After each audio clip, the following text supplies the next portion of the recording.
Hello, this is our video project 2. Myself, Colton Bailey, and my partner Chase Faine. We're going to be going over linear algebra in computer science.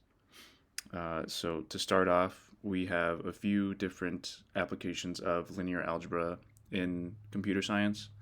A few of those being support vector machines, which you can see to the right. Support vector machines find a separating hyperplane between two sets of vectors.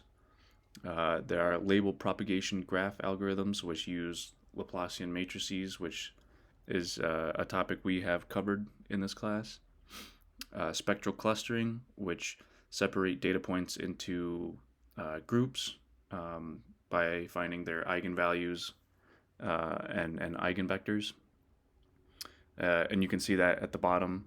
And then there are neural networks within deep learning um, which perform matrix or tensor multiplication to propagate values. So, data science is a concentration of computer science, and linear algebra is very much present in data science. A few examples are within machine learning, the loss functions that are typically used, like mean squared error, mean absolute error, or binary cross entropy. A lot of those loss functions incorporate linear algebra in the function itself. In computer vision and image convolution, images are represented as tensors or what we know as vectors, which we will cover just after this, and then, of course, natural language processing or word embedding. So, image convolution, as I said before, neural networks use image convolution to process images. The original image on the left is turned into a matrix of values. RGB values are a very common example. And in convolutional layers in a neural network, there's what is called a kernel, which is essentially a small window that parses uh, the matrix and the values in the matrix.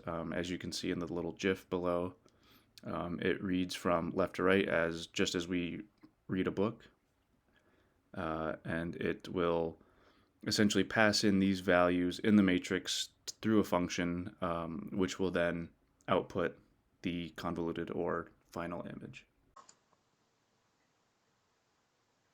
So now we're going to talk about this slide, which talks about word embedding, neural networks, and linear algebra.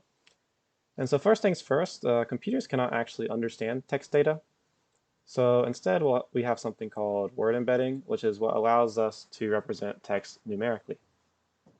And word embedding itself is actually a way of representing words as vectors of numbers while preserving its context. We have something called Word2Vec, which is a popular family of machine learning model architectures or deep learning model architectures that can be used to learn word embeddings. All right, and the next slide here is the reflection of this project. And in this project, we've learned that there are countless aspects in the computer science space that relate to or actively use linear algebra, even if we don't really recognize it or see it without looking at it in a bigger picture or really thinking deeper about what we're using. And many different fields within the computer science tech space relate to linear algebra.